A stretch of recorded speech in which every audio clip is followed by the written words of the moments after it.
You know, one of the things we talk a lot about here, I say a lot from up here, is what we embody manifests. I say that a lot. And I've been thinking about how you go from triggered to awake. How I go from trigger to awake. The actual process of it, what's going on in my head, what's going on in my heart, how I'm moving through that. Because I started to realize that depending on where you are in your spiritual growth, awakening process, how you hear these words, how you interpret them, how they work for you is different. And I got to see that as I looked for myself, how embracing the concept of what I embody manifests. What I embody manifests has been something that I've been embracing piece by piece by piece, right? Because if you've noticed, if you've taken any class here, you got the concept, you got the idea, but then life happens, and then maybe you have the wherewithal to apply it in that moment or not. Maybe when you are applying it, you're blaming yourself. You're beating yourself up. Maybe you're thinking about what I embody manifests as a burden. Like, I don't want to be responsible for everything that's happening in my life. Or am I the only one who's felt that way?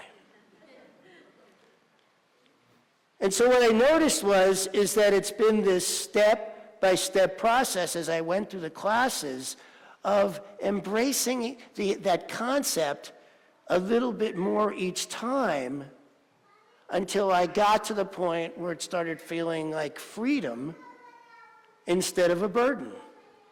Where it started feeling like, wow, this is so freeing to know that I am the power in my life. This is so freeing to know that because what I embody manifests, I don't have to deal with what's going on out here. I have to deal with what's going on in here. I get to look at that in deeper and deeper levels. And by doing so, I noticed that I was doing less out here and things were changing anyway.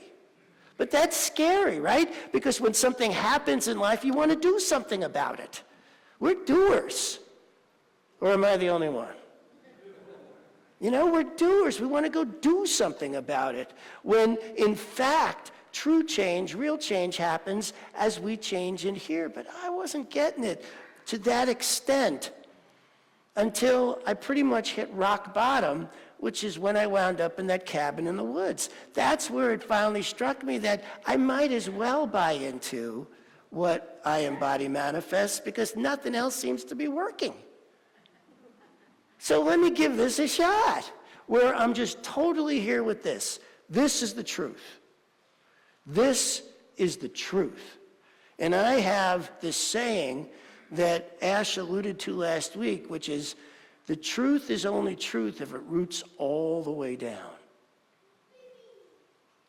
If it's absolute, it's a root. It roots all the way down.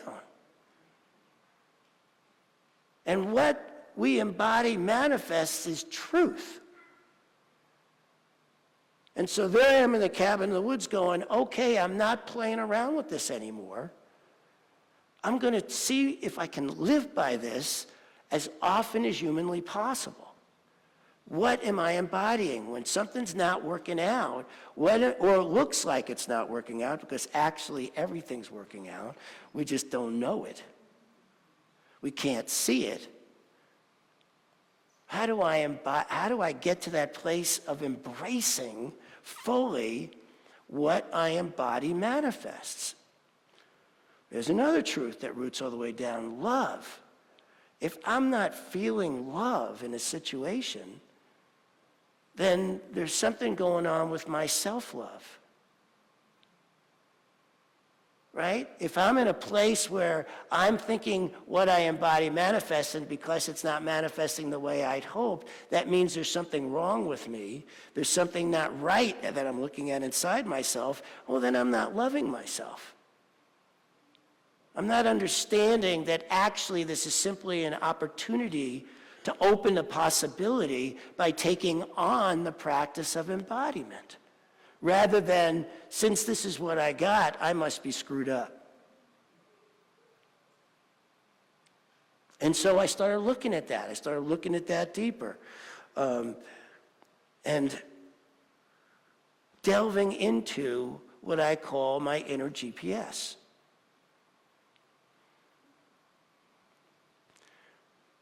Because I need to set it to a destination. You need to set it to a destination.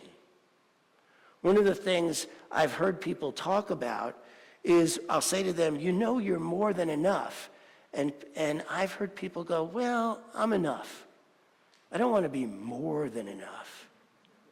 And so they set their GPS to just being enough by saying, I am enough.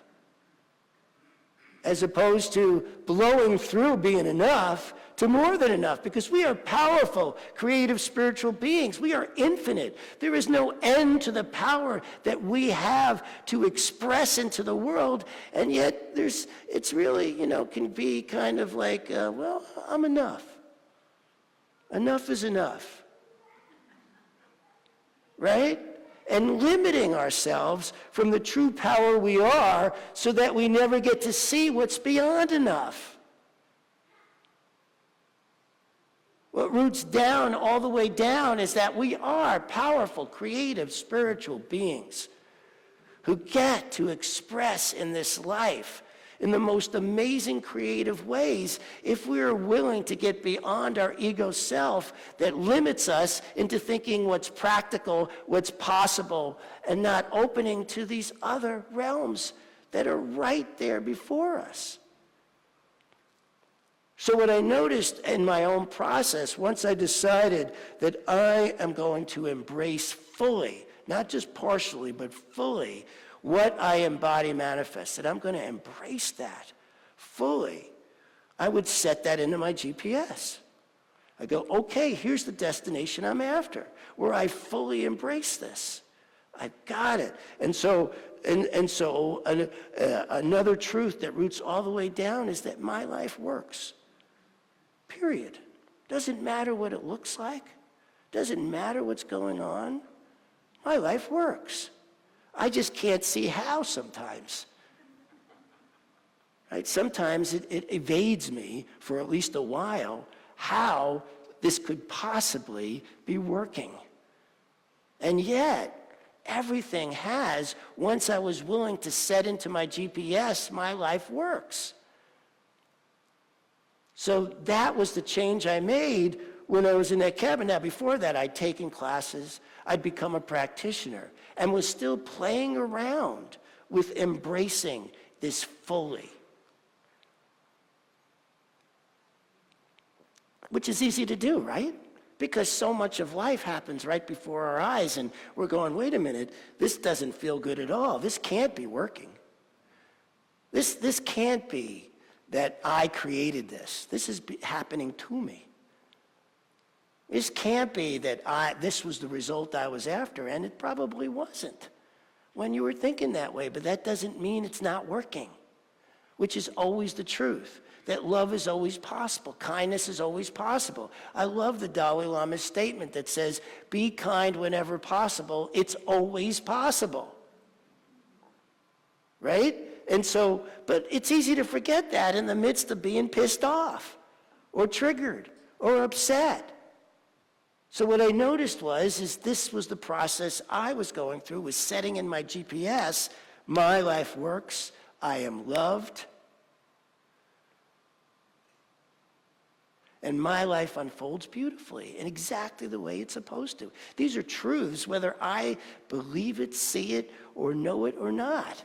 And once I set those into my GPS, then I listened to the directions I'd be given to get there. That's the next step, right? Because my ego isn't getting it. My ego thinks this isn't working. My ego thinks, this is not working out. This is not what I wanted. I didn't ask for this. And yet once I was willing to embrace fully that what I embody manifests, then I was able to move forward with the steps that I could hear from my inner GPS, what I call soul's intention. Others may call intuition, whatever you want to call it, that speaks to me, that says, okay, since this is what you said is your destination, this is your next turn. This is your next step. And then I would do that. Sometimes I do it piss off. You know, it's not like just because I was buying into following this thing didn't mean I liked it. I'm just being clear, you know. Sometimes I didn't like it. But once I committed that this is how I was going to live, this is what I did. And sure enough, whether I liked it or not, it would lead me down a road that ultimately got me to, oh, I see it now. Oh, I was sure that was a wrong turn, but I was wrong. This is right. I see it now. Because it's sometimes so darn hard to see. You know, between the fog in your head and the chaos going on around you and inside you, sometimes it's really hard. But if you stick to following, first of all, setting the course, right? This is the destination I want. I know I'm more than enough. So you blow through just being enough on your way to your destination. You know, when you set a destination, you don't say, you know, let's say you want to go to Safeway down the road here, right? You don't do it by setting in the thing, how do I get to the A and W first? And then you set it again and say, now how do I get to Starbucks? And then set in, now how do I get to Safeway? And yet we do that in our lives. We think it's such too big a leap to put in the true destination we want. And so we go, well, it'd be okay if I just got to here. That would be good enough. Don't settle. You'll get to that good enough spot soon enough. Set in the final destination you want. And I'm not talking about the destination of what's happening out here. I'm just talking about the destination of how it feels in here.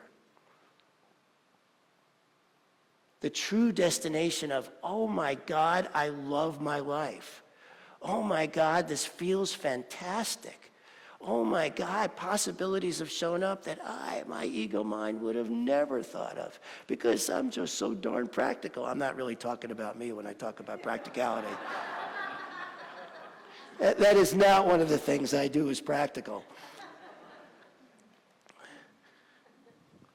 But that's what's possible when we set it in our GPS, what's the real destination? What's the real quality I'm after? And then take the step-by-step guide that it gives you. You know, I've done this.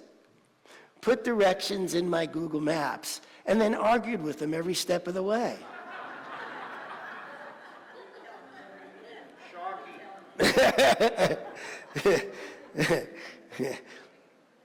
I've done that. You'll know you're Canadian when you then apologize to it. I haven't done that yet. But we do that in our lives, right? We're given the next step and we go, no, that doesn't sound practical. I'm not doing that. No, I don't think that's it. I think I got to do this differently. And that nudge is there going, this is the right direction. And, you know, and you're going, no, that can't be right. And then afterwards you go, oh, I really would have been better off taking that turn there. That's what's possible. And so part of how this all plays out is in how we show up. Because the more we show up fully ourselves, the better shot we have of ultimately getting the results we want, even if they're not showing up yet. An example of that happened to me this week. I have an interesting relationship with one of my neighbors. When we first moved in and our pod arrived with our stuff, our neighbor came over to knock on our door and said, didn't welcome us or nothing like that. He just wanted us to know that if the pod was on the street more than 5 days, he was going to call the city and have it removed. That was his way of welcoming us. A little while later, his mom decided to come on our property when we weren't home and cut down one of our trees that had a robin's nest in it. Recently, they were renovating their basement, and I got a flat tire, and a brand new tire that we just got. I went to get it fixed, and they pulled out the screw that was in the tire, and it was a cement moly screw that is used when you attach flooring to a cement floor. So I brought it over to him, and I said, so before I went over there, it wasn't like I didn't think some stuff that wasn't appropriate at the time about him. Just to be clear. The first thing I did was get my head right. And then I realized I needed to show him the screw and ask him for the money. It was only $36 to get it fixed. And it didn't matter what he did, but what I was doing was being kind and standing up for myself, being kind to me and being kind to him. Being kind to me because I was standing up for myself. Being kind to him, giving him the opportunity to do something good. Now, part of me knew he wasn't gonna, right? And so I really had to work with that in myself so that I could go over there in a good way and say, here's the screw. This is from your folks who are doing your flooring. All I'm asking for is the $36 it costs me to patch the tire. He said, you can't prove that's our screw. And of course, didn't give me the money. But you know what? I walked away from that feeling really good. I felt really good because I was standing up for myself and giving him the opportunity to be kind and generous. When we ask for what we want, when we stand up for ourselves, it's really important to remember you're not just doing it for you. That actually, when we stand up for ourselves, we're being of service to those we're standing up to. We are giving them, especially if you can do it in a good way, the opportunity to rise, to awaken. That if you just walked away and said, they're never going to change, you were not being of service to them or to you. So it didn't matter to me that I didn't get the $36. What mattered to me is that I did that. I gave him and myself the opportunity to stand up, and that was worth way more than $36. Can you see that? You know, taking that kind of opportunity and doing it in a good way.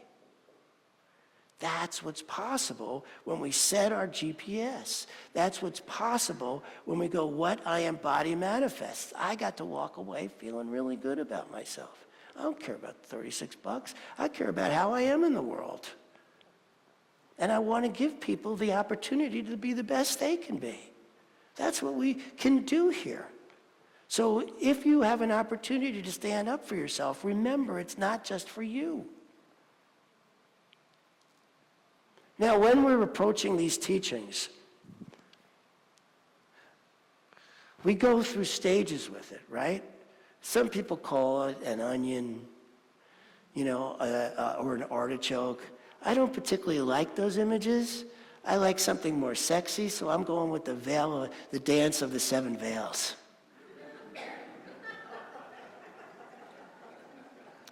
Except there's probably closer to 100 veils, right? It isn't really 7.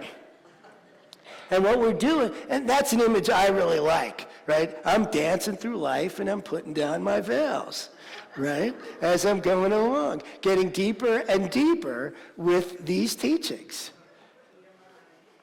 I'm not naked yet. I'm just going along, right? So I had another interesting thing happen this week.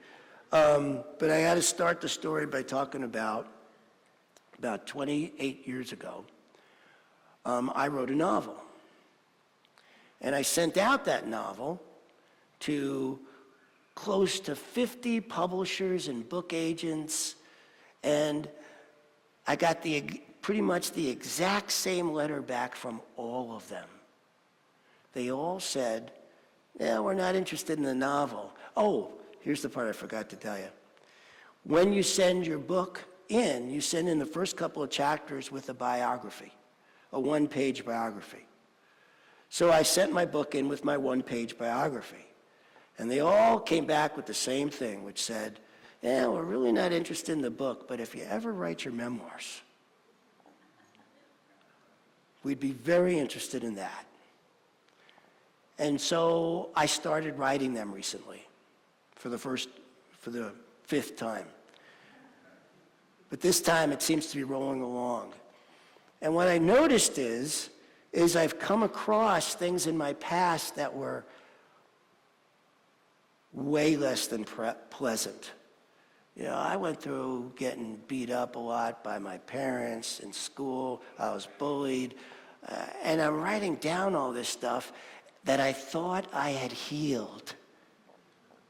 I thought I'd healed this stuff. And here I am in this new layer because I can feel it in me, you know? I can feel it in my body as I'm writing it, and Ash is seeing it in my, you know, I was not in the best of moods this week, and I started realizing, yeah, my mood is starting to shift. It's starting to go downhill here. And it had to do with all these things I was writing that I thought I'd healed. And so what I learned, what I knew and what I learned again, is that as we go through this healing process, we may have to go at the next layer drops off. The next veil goes away. That old stuff may come back in a different way, in a different light, and there may be more healing there. Just because we think we got through it doesn't mean we did. And that's been my process this week is, instead of denying, no, I healed this. I don't have to deal with this. I've been really in it, going, look how this still impacts me when I am with this. Look how this still impacts me.